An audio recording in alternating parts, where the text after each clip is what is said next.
Today on the Stay at Home Chef, I'm showing you how to make grilled corn on the cob.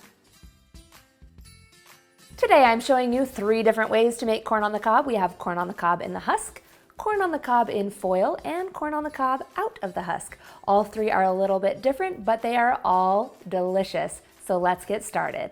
For corn on the cob in the husk, you'll want to start by soaking your cobs in water for at least 10 minutes. Soaking your corn husks will prevent them from catching on fire when they're on the grill, so you can use either a large pot or just soak them in the sink. Then we'll gently peel back the corn husks, but be gentle and keep your husks intact. And remove the silk from the cob and the husks. Then you can either wrap these up immediately or you can add some seasoning directly on the cob. You can add on a little bit of salt and pepper, and then I like to add on a couple knobs of butter and then wrap it back up. This cob is ready for grilling. Next, I'm going to show you how to grill corn on the cob in foil. We'll start by shucking our corn. This time you don't have to be gentle because you're going to rip that husk and silk right off.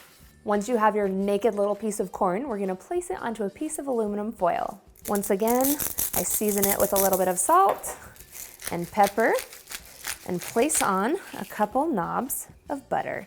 And then we're going to wrap it in the foil. Make sure you wrap it up tightly, and this piece of corn is ready to grill. Now, the last way to cook corn on the cob is to grill it without the husk on it. So naturally, the first step is to remove the husk from the corn. We're going to place this cob directly onto the grill grates. This produces a little bit more of a dry corn on the cob, but the sugar in the corn will caramelize and you'll get a delicious grilled smoky flavor that is just truly special. Next, let's head on out to the grill. For all 3, the method is the same. Preheat an outdoor grill to 500 degrees Fahrenheit, so we have about another 100 degrees to go. The cooking time is the same for all 3 as well, which keeps this really easy. So we'll put the one in the husk in the back. We'll put our naked one down here next, and then our cob in the foil. Close the lid and let them cook for a total of 15 to 20 minutes. The trick with corn on the cob is that you'll want to rotate them every 5 minutes. Just give them a little turn so they get charred on all sides. After 20 minutes, you are ready to eat. If you need a little bit more butter or seasoning, especially for that naked piece of corn, run it through a stick of butter and it'll melt all over your cob and be fantastically delicious. And give it a little more salt and pepper.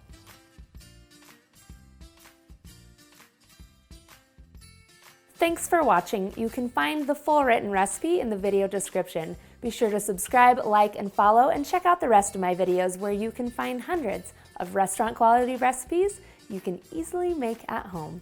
See you later.